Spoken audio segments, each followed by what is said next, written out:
All right, we're started. So we're starting in Revelation chapter 13. It's annoying you already.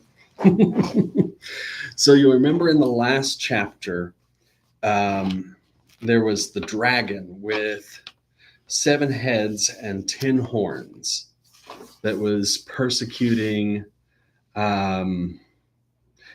Revelation doesn't say Mary, but it's obviously Mary. And then when Mary and Jesus escape the dragon turns his wrath to the world. Mm-hmm. Well, in Revelation 13, we're going to see another beast with 7 heads and 10 horns. And that 7 heads and 10 horns, that 7 and 10 is going to be a recurring theme. So remember, the 7 heads represent the 7 hills of Rome. The 10 horns represent the 10 senatorial provinces.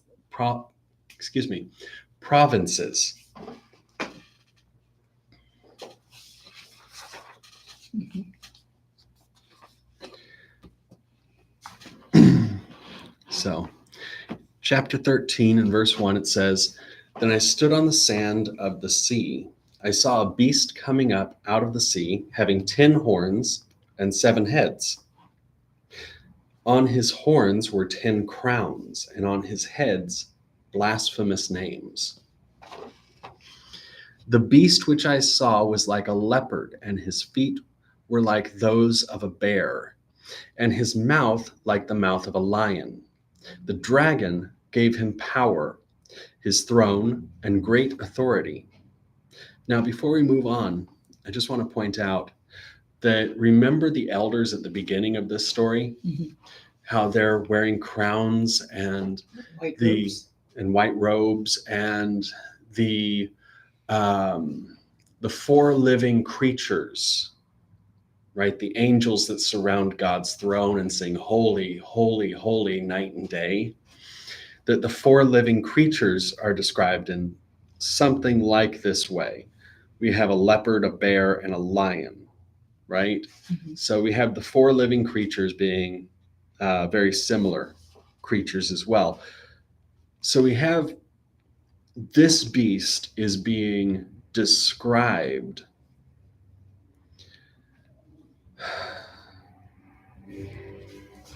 it's being described in a way that mimics the way that John has already talked about the church.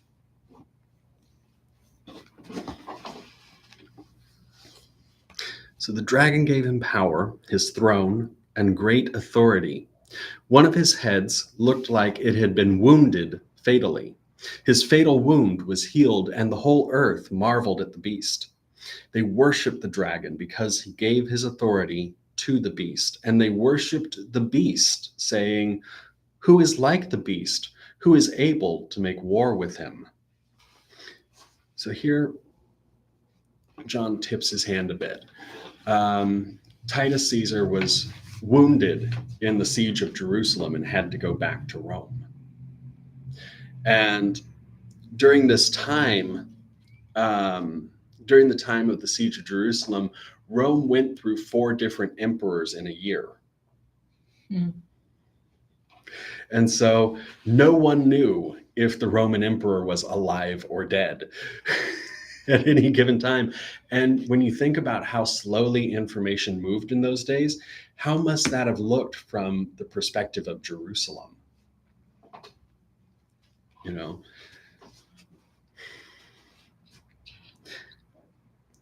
All right, a mouth speaking great things and blasphemy was given to him. Authority to make war for 42 months was given to him. Now, 42 months is 3.5 years. So once again, we see that 3.5 years coming up. He opened his mouth for blasphemy against God, to blaspheme his name, his dwelling, and those who dwell in heaven.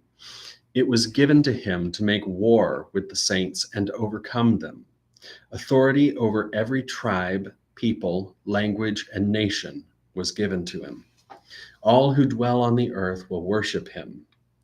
Everyone whose name has not been written from the foundation of the world in the book of life of the Lamb who has been killed. If anyone has an ear, let him hear. If anyone is to go into captivity, he will go into captivity. If anyone is to be killed with the sword, he must be killed. Here is the endurance and the faith of the saints.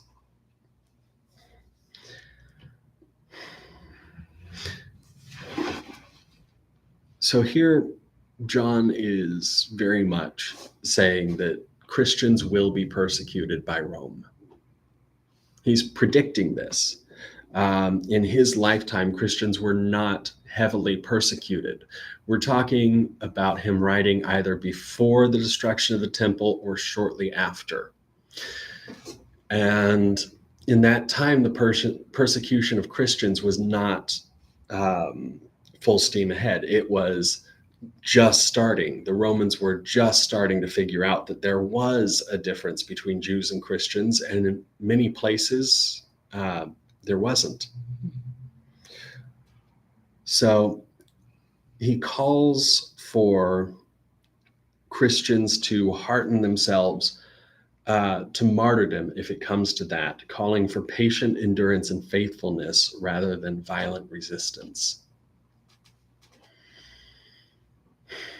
And he raises the example of the martyrs as what Christians should be.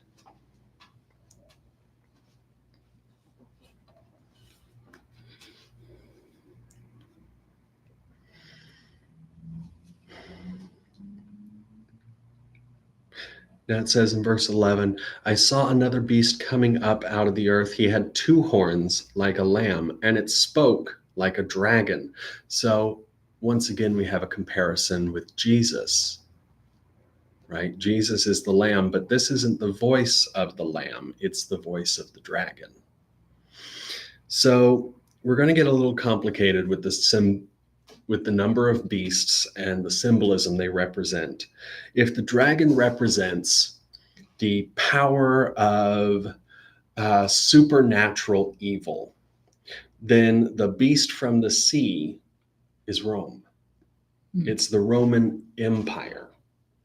Then we have another beast coming up out of the earth, and it has 2 horns like a lamb, and it spoke like a dragon. So this represents some kind of false Jesus. These are false teachings that are leading people astray. It looks like the lamb, but it doesn't sound like the lamb. And it says he exercises all the authority of the first beast in his presence, and he makes the earth and those who dwell in it to worship the first beast, whose fatal wound was healed. He performs great signs, even making fire come down out of the sky to the earth in the sight of people. He deceives my own people who dwell on the earth because of the signs he was granted to do in front of the beast, saying to those who dwell on the earth that they should make an image to the beast who had the sword wound and lived. So we see that he's performing many of the miracles of Jesus. The fire from the sky, of course, comes from the book of Exodus. And he has these signs that are very much like the signs we would look for in a Messiah figure. But this is, by all accounts, a false Messiah. And we could think of it in the terms we're used to of an antichrist. But I think that John is actually referring to the idea of a false Messiah. And in Jesus's day, there were many false messiahs. Of course, the one that is most remembered is Simon Bar Kokhba, who in 133 AD led a revolution against Rome that failed so spectacularly that it got the Jews exiled from Jerusalem. And so he is remembered as the false Messiah because of that. And at that time, because of Bar Kokhba, that is how we have the establishment of the nation of Palestine during the time of Rome. They kicked out all the Jews. And so that's literally the end of Israel, is because of the false Messiah. And I really think that John is referring to this, all the false messiahs that would come after Jesus, all the way up to Simon Bar Kokhba with the exile from Israel. It says, but he also says, he deceives my own people who dwell on the earth because of the signs he was granted to do in front of the beast, saying to those who dwell on the earth that they should make an image to the beast who had the sword wound and lived. In other words, the false Messiah he's talking about isn't Bar Kokhba, but is another kind of false Messiah, one who is a Christian divorced from Judaism, a Christian who points to the Roman emperor and says, that is the image of God. So we also see some echoes of Catholicism here, of early Catholicism. We have worship of the saints. We have worship of the Pope. The infallibility of the Pope wasn't declared until much later, but the Catholics did, or the Pope did, declare that he is Christ on earth. The Pope declared that? Yeah, centuries ago. And so this very much is looking towards that and saying the emperor of Rome is not Jesus. By the way, this is why Rome didn't want revelation in the Bible, but the Eastern Church did. It does not make Rome look very good. In verse 15, it says, it was given to him to give breath to the image of the beast, that the image of the beast should both speak and cause as many as wouldn't worship the image of the beast to be killed. So this imagery we see show up in quite a lot of apocryphal and pseudepigraphal works. For example, the most accessible is Bel and the Dragon. In Bel and the Dragon, we have the king of Babylon. The king of Persia. And Daniel is saying to the king of Persia that this idol that he worships isn't a real God because it cannot move, it cannot speak, and it cannot eat the sacrifices that the king is telling Daniel it eats. So the king tells Daniel, the idol eats the sacrifices. That's how we know that the God is real and alive. And Daniel says, it can't possibly. So the story is a bit of a heist. They break into the temple in the middle of the night and they find all the priests eating the food, the sacrifices of the idol. Now, it's kind of a comical story because everyone knows that the priests eat the food. It's the worst kept secret in the ancient world. Everyone knows that priests eat the food. They even sell the food if they can't eat all of it. But in this story, the king is so incensed that the god does not eat the food, he has all the priests executed. And so it is, we see throughout the Bible that idols are being maligned because they cannot move, they cannot speak, they cannot do anything for their worshipers. But our God is a living God. Here we see this expectation turned on its head, where it was given to him to give breath to the image of the beast, that the image of the beast should both speak and cause as many as wouldn't worship the image of the beast to be killed.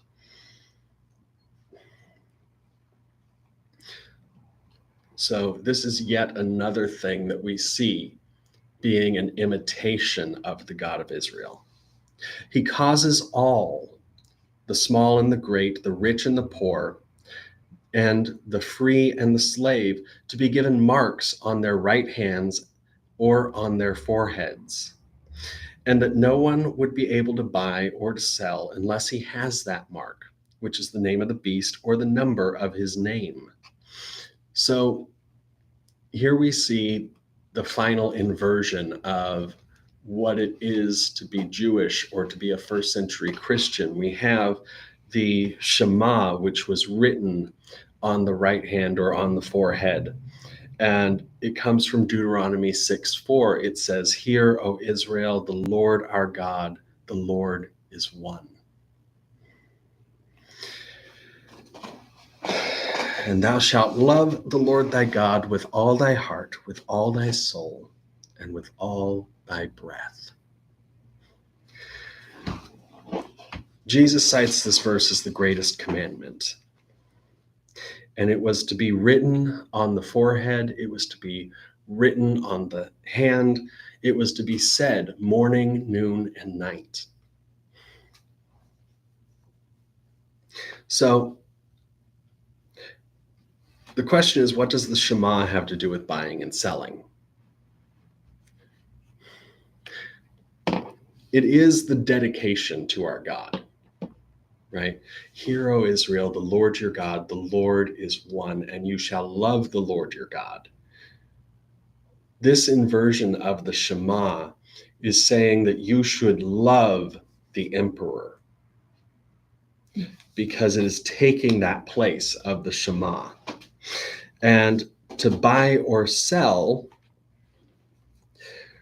we're looking at this through the lens of idolatry. Rome had turned the requirement of the Shema to itself, had named the emperor as a god, and had placed the emperor's face on all its coins. So in order to buy or sell, you have to carry coins that are themselves an idol to a foreign god.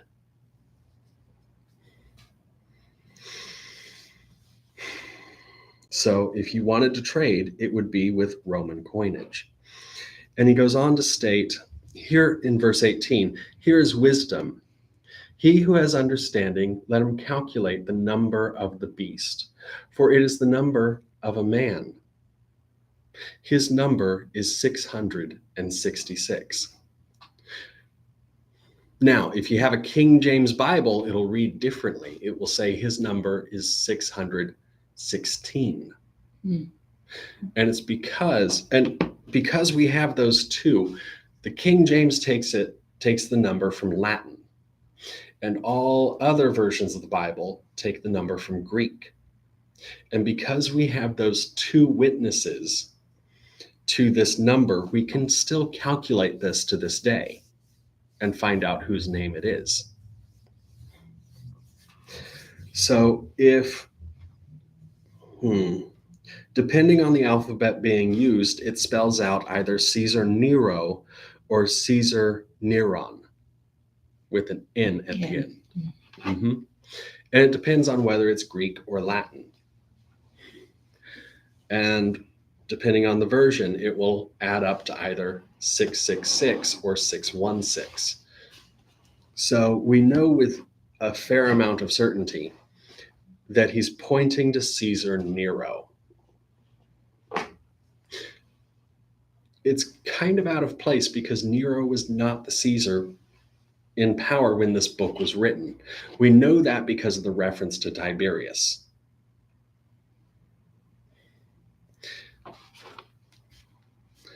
So this is where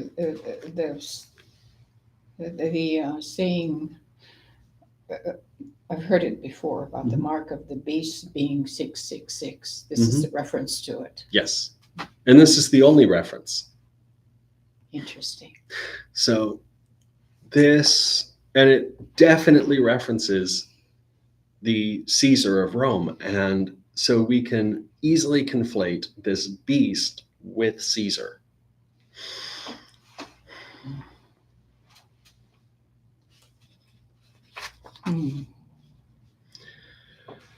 All right, chapter 14. I saw, and behold, the Lamb standing on Mount Zion.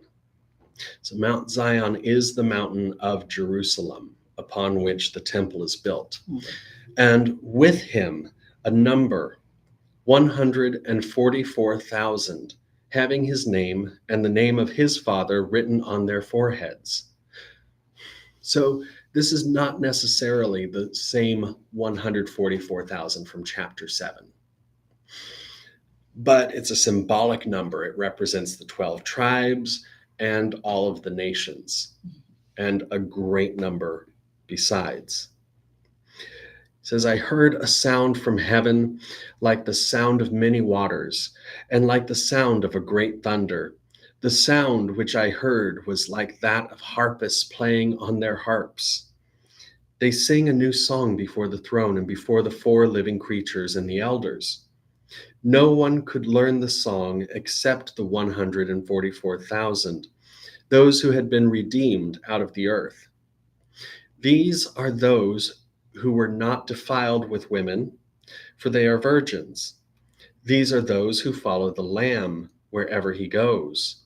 These were redeemed by Jesus from amongst men, the first fruits to God and to the Lamb. In their mouth was found no lie, for they are blameless. So these don't necessarily represent all of those saved. It doesn't necessarily represent all of the martyrs, but it represents those who, it represents a certain select few who are found in every way to be blameless.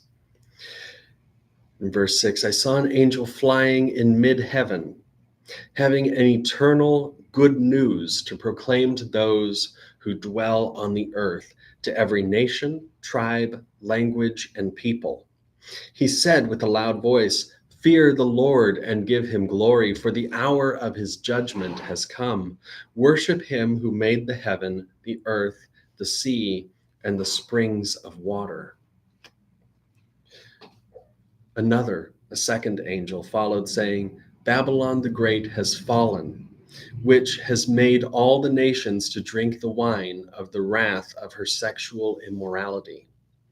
Another angel, a third, followed them, saying with a great voice, if anyone worships the beast and his image and receives a mark on his forehead or on his hand, he also will drink of the wine of the wrath of God, which is prepared unmixed in the cup of his anger. He will be tormented with fire and sulfur in the presence of the holy angels and in the presence of the Lamb. The smoke of their torment goes up forever and ever. They have no rest day and night, those who worship the beast and his image, and whoever receives the mark of his name.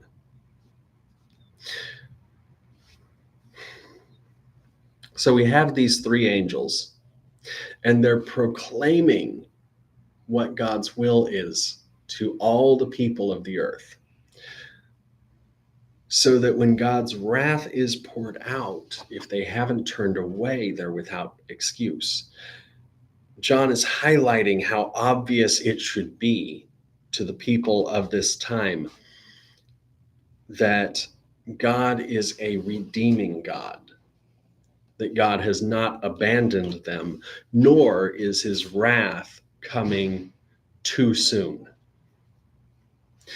Another thing that we often get is the smoke of their torment goes up forever and ever. They have no rest night and day.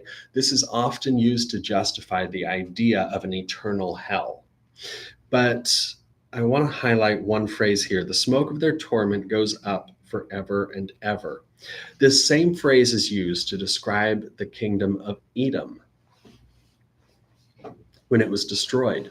And you may know the kingdom of Edom today as Jordan. Well, is there a plume of smoke going up from Jordan forever and ever? Not that I know of. No. No. So this is hyperbolic language. It's metaphorical. It means that God's judgment will be permanent. You could think of when he says that Babylon has been destroyed. Well, that's Iraq. Iraq is still there. You know, the city of Babylon has been rebuilt again and again. So the destruction of Babylon is not permanent. Even the literal Babylon. The destruction of Edom is not permanent. There are people living there today. But is it the same place that it was then? When a place experiences a disaster, does it really remain the same place? Well, even in today's world, Iraq is not a nation that has crawled out of the wars and all the stuff that's happened to that country. It remains the same in a way as spoken here. That's how I see it. Yeah. It's a troubled nation. Has always been historically, from my understanding, when I read history. Well, we could put this in another sense. If we look a little closer to home, we could look in 1900 San Francisco after the earthquake. We could look to Galveston, Texas after the hurricane, or New Orleans after the hurricane, or New York after 9/11. 9/11. Even just the world now after the pandemic. Are we the same nation we were before the pandemic? Are we the same nation we were before 9/11? Are we the same nation we were before, say, the civil rights movement? How about before the Civil War, or before the revolution? When we go through these events, we come out the other side completely changed.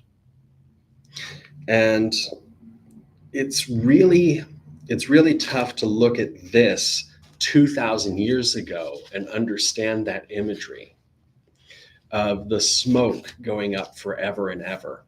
This doesn't refer directly to hell. It refers to coming out the other side of God's judgment, or at least what feels like God's judgment. When a city is destroyed, it feels like the world has ended,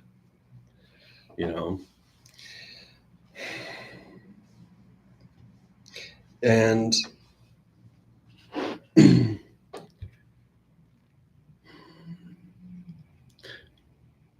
what John is assuring us of is that God has a purpose for our lives. God is calling us to him. And if we just respond to that call, God will look out for us even through the apocalypse. In verse 12, here is the perseverance of the saints, those who keep the commandments of God and the faith of Jesus. I heard a voice from heaven saying, "Write, blessed are the dead who die in the Lord from now on. Yes, says the Spirit, that they may rest from their labors, for their works follow with them." I looked and saw a white cloud, and on the cloud one sitting like a son of man, having on his head a golden crown, and in his hand a sharp sickle. Another angel came out of the temple, crying with a loud voice to him who sat on the cloud, "Send your sickle and reap, for the hour to reap has come. For the harvest of the earth is ripe." He who sat on the cloud thrust his sickle on the earth, and the earth was reaped. Another angel came out of the temple, which is in heaven. He also had a sharp sickle. Another angel came out from the altar, he who has power over fire. And he called with a great voice to him who had the sharp sickle, saying, "Send your sharp sickle and gather the clusters of the vine of the earth, for the earth's grapes are finally ripe." The angel thrust his sickle into the earth and gathered the vintage of the earth and threw it into the great winepress of the wrath of God. The winepress was trodden outside of the city, and blood came out of the winepress, up to the bridles of the horses, as far as 1,600 stadia.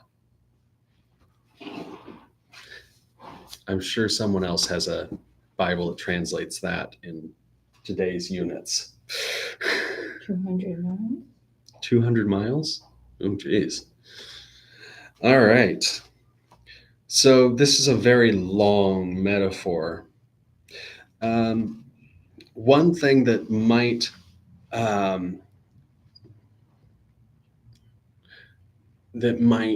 be overlooked, that when sacrifices were brought before the Lord, there were the parts of the animal that could not be sacrificed, and they were taken outside the city. There's another reference, but I don't think it's quite as direct. So, I mean, the offal, the parts that could not be sacrificed, would be burned outside the city. But there's also the reference to the scapegoat taken outside the city and sent away. But I don't think that's as direct a reference here.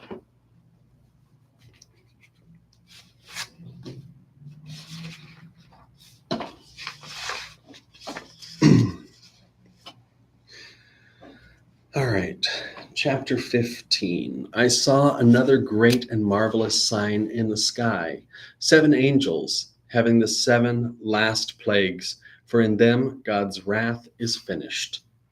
Now, 7 is a number that we see throughout this, right? It represents the 7 hills of Rome, but it also represents the 7 churches to whom John is writing. And so these 7 angels could be the 7 angels of the hills of Rome.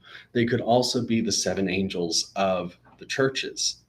That perhaps God's wrath, in a sense, is flowing from the churches. I saw something like a sea of glass mixed with fire, and those who overcame the beast, his image, and the number of his name, standing on the sea of glass, having harps of God. They sang the song of Moses, the servant of God, and the song of the Lamb, saying, "Great and marvelous are your works, Lord God the Almighty. Righteous and true are your ways, you King of the nations. Who wouldn't fear you, Lord, and glorify your name? For you only are holy. For all the nations will come and worship before you. Your righteous acts have been revealed." After these things I looked, and the temple of the tabernacle of the testimony in heaven was opened. The 7 angels who had the 7 plagues came out, clothed with pure bright linen and wearing golden sashes around their chests. One of the 4 living creatures gave to the 7 angels 7 golden bowls full of the wrath of God, who lives forever and ever. The temple was filled with smoke from the glory of God and from his power. No one was able to enter into the temple until the 7 plagues of the 7 angels would be finished. Oh, goodness. So I want to point out that the churches aren't sending out the plagues.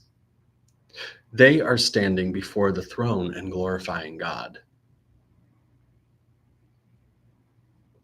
Right? No Christians are involved in the doling out of the wrath of God so far.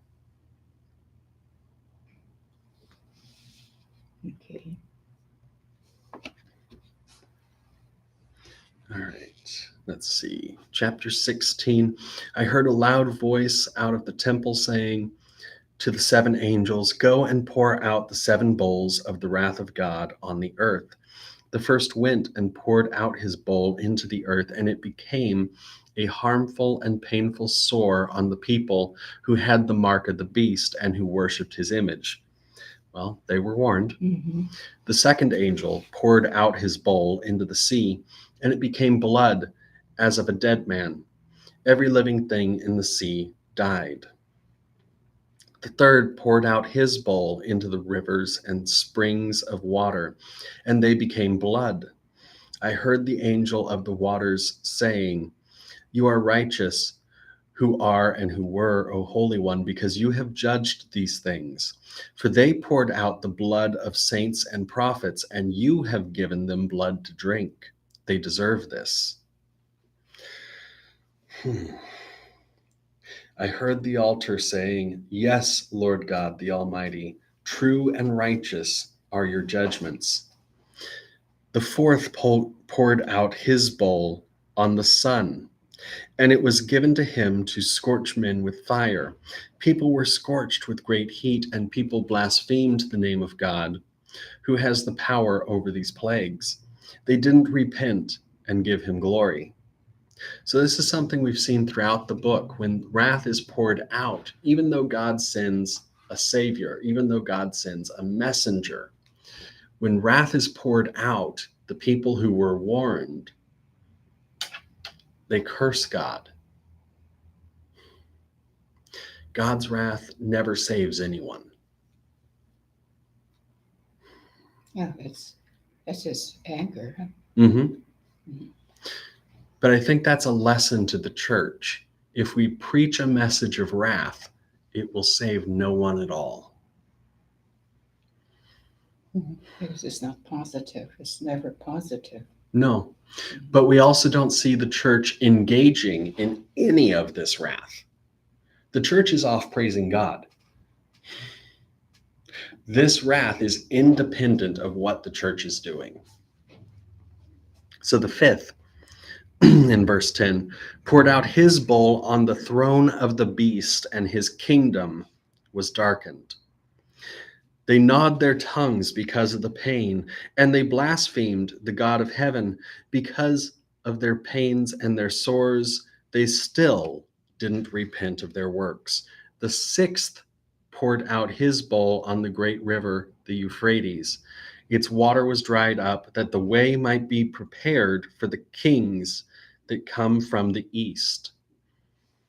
I saw coming out of the mouth of the dragon, and out of the mouth of the beast, and out of the mouth of the false prophet, 3 unclean spirits, something like frogs.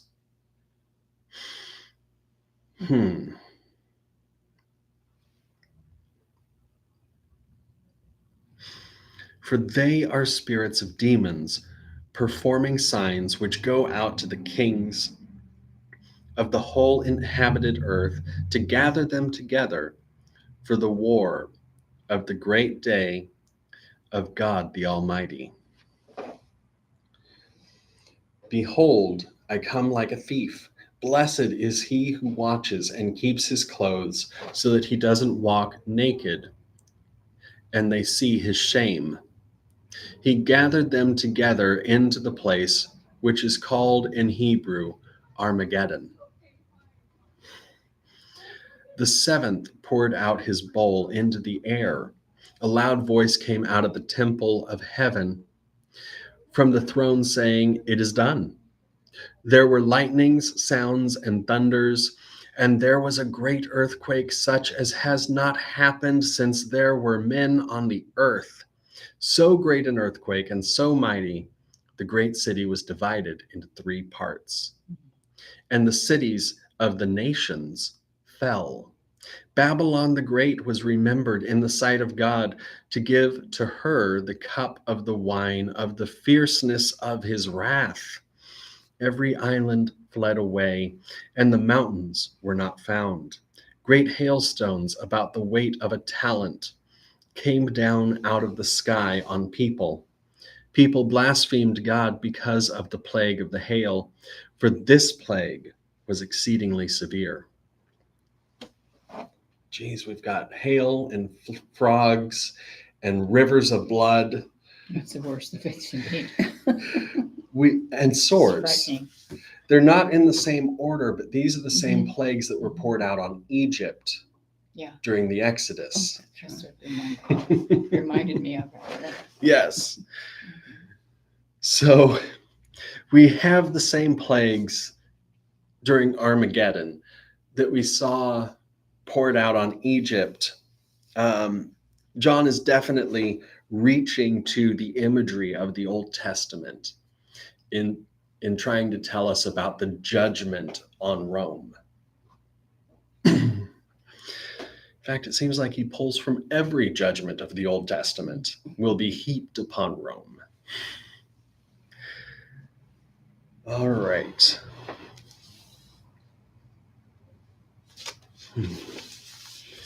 All right, chapter 17, and we'll finish here. One of the 7 angels who had the 7 bowls came and spoke with me, saying, "Come here. I will show you the judgment of the great prostitute who sits on many waters, with whom the kings of the earth committed sexual immorality. Those who dwell in the earth were made drunken with the wine of her sexual immorality. He carried me away in the spirit into a wilderness. I saw a woman sitting on a scarlet colored beast, full of blasphemous names, having 7 heads and 10 horns. The woman was dressed in purple and scarlet, and decked with gold and precious stones and pearls, having in her hand a golden cup full of the abominations and the impurities of the sexual immorality of the earth. And on her forehead a name was written, Mystery, Babylon the Great, the mother of the prostitutes and of the abominations of the earth. I saw the woman drunken with the blood of the saints and with the blood of the martyrs of Jesus. When I saw her, I wondered with great amazement. Now I'd explain what all this means, but the angel's about to do it for me in verse 7. The angel said to me, "Why do you wonder? I will tell you the mystery of the woman and of the beast that carries her, which has the 7 heads and the 10 horns. The beast that you saw was and is not, and is about to come up out of the abyss and to go into destruction.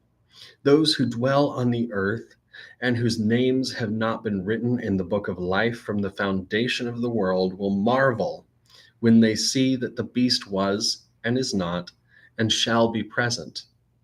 Here is the mind that has wisdom. The 7 heads are the 7 mountains on which the woman sits. They are 7 kings. 5 have fallen, the one is, and the other has not yet come. When he comes, he must continue a little while. The beast that was and is not is himself also an 8th, and is of the 7, and he goes to destruction. The 10 horns that you saw are 10 kings who have received no kingdom as yet, but they receive authority as kings with the beast for 1 hour.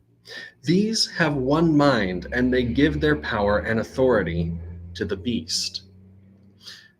Here is all the political language of Revelation being explained all at once. And it's a lot to take in. It really is. It is. It's hard to absorb. He explains how these 10 kings have been given authority, but their authority comes from the beast. They're not the rightful kings of these 10 kingdoms. Their borders aren't drawn according to the nations of the peoples who rightfully inhabit those lands. They're drawn like the British drew the borders when they decided to pull out of all their colonies, just haphazardly in every way. Incorrectly. Yes. Well, the Romans did the same thing. Mm-hmm. And just like that, these kings have no real authority in John's mind. They do not represent their people. They only represent the beast that lives in Rome. And so what authority they have they must give to the emperor. These will war against the Lamb, and the Lamb will overcome them, for he is the Lord of lords and King of kings. In other words, the Lamb is the true emperor. And those who are with him are called, chosen, and faithful. He said to me, the waters which you saw where the prostitute sits are peoples, multitudes, nations, and languages. The 10 horns which you saw, they and the beast will hate the prostitute, will make her desolate, will strip her naked, will eat her flesh, and will burn her utterly with fire. For God has put in their hearts to do what he has in mind, to be of one mind, and to give their kingdom to the beast until the words of God should be accomplished. The woman whom you saw is the great city which reigns over the kings of the earth. So the woman herself is Rome. Mm-hmm. We can probably fit in this one more chapter. So chapter 18. After these things, I saw another angel coming down out of the sky, having great authority. The earth was illuminated with its glory. He cried with a mighty voice, saying, Fallen, fallen is Babylon the Great, and she has become a habitation of demons, a prison of every unclean spirit, and a prison of every unclean and hated bird. This verse comes right out of Isaiah, by the way. For all the nations have drunk of the wine of the wrath of her sexual immorality. The kings of the earth committed sexual immorality with her, and the merchants of the earth grew rich from the abundance of her luxury. I heard another voice from heaven saying, Come out of her, my people, that you have no participation in her sins, and that you don't receive of her plagues. For her sins have reached to the sky, and God has remembered her iniquities. Return to her just as she returned, and repay her double as she did, and according to her works. In the cup which she mixed to her double. However much she glorified herself and grew wanton, so much give her of torment and mourning. For she says in her heart, I sit a queen and am no widow, and will in no way see mourning. Therefore in one day her plagues will come, death, mourning, and famine, and she will be utterly burnt with fire, for the Lord God who has judged her is strong. Remember when he referred to Nero? Mm-hmm. Well, here we see Rome on fire. Nero is obviously playing his fiddle. Yeah, exactly. The kings of the earth who committed sexual immorality and lived wantonly with her will weep and wail over her when they look at the smoke of her burning, standing far away for the fear of her torment, saying, Woe, woe to the great city Babylon, the strong city, for your judgment has come in 1 hour. The merchants of the earth weep and mourn over her, for no one buys their merchandise anymore. Merchandise of gold, silver, precious stones, pearls, fine linen, purple silk, scarlet, all expensive wood, every vessel of ivory, every vessel made of most precious wood and of brass and iron and marble and cinnamon, incense, perfume, frankincense, wine, olive oil, fine flour, wheat, sheep, horses, chariots, and people's bodies and souls. I think the version I read earlier said people's lives and slaves. All things that rich people buy. The fruits which your soul lusted after have been lost to you. All things that were dainty and sumptuous have perished from you, and you will find them no more at all.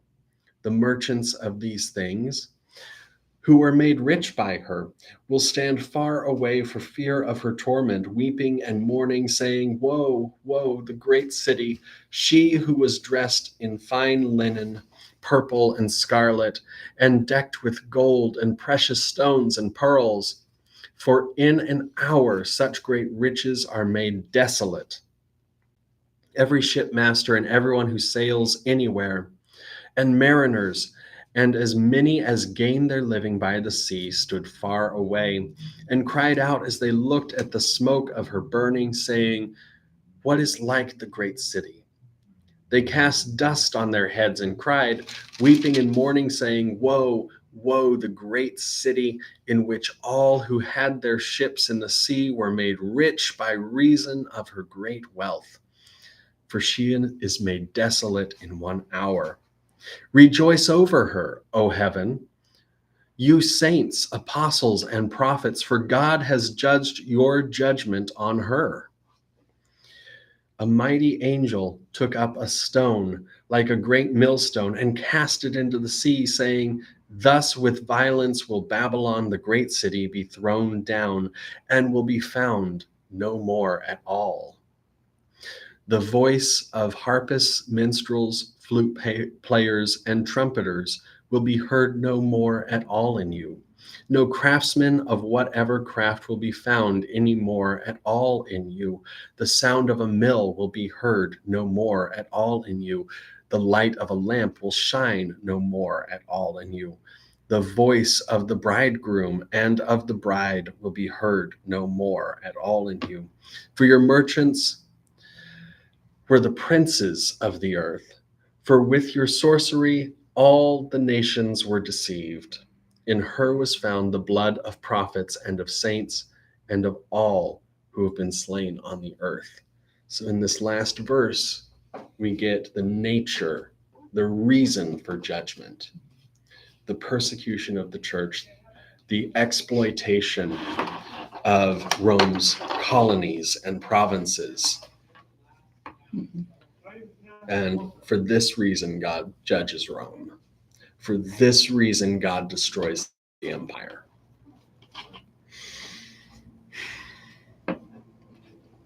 Vivid.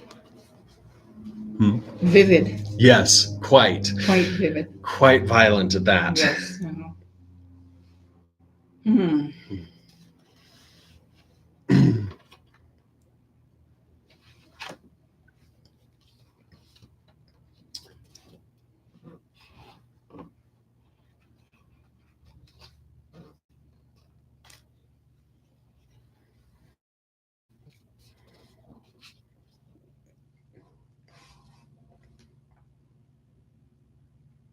So I have in my notes a bit of historical trivia here from Revelation 17. And it says, while John's language is metaphorical, it's not impossible to understand.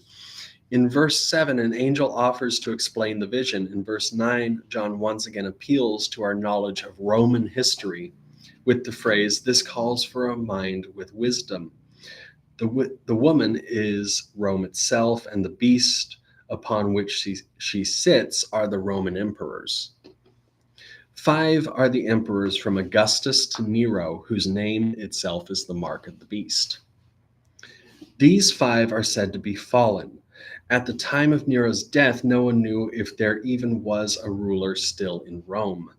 That year, 4 emperors came and went. When Titus, who had led the siege of Jerusalem, arrived in Rome, he was sent back to Jerusalem by Vespasian, who was the 4th emperor to hold the title that year. Vespasian, that would be head number 6, ruled for 9 years, and when he died, Titus, head number 7, took the throne and ruled for only 2 years. John then predicts an 8th head, Emperor Domitian, who he says belongs to the 7 and is going to his destruction. Finally, John predicts that Rome's fall will come from within. In an act of self-cannibalism, the horns, that is the subservient kings, will tear apart the prostitute, the city of Rome.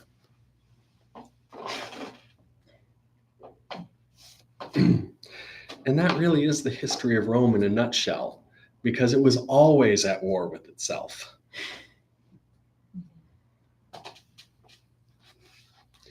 Well,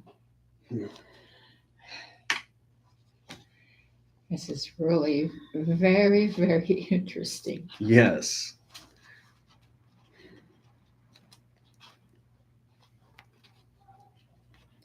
Did you type that out by yourself? All right, I'm going to end the live stream here.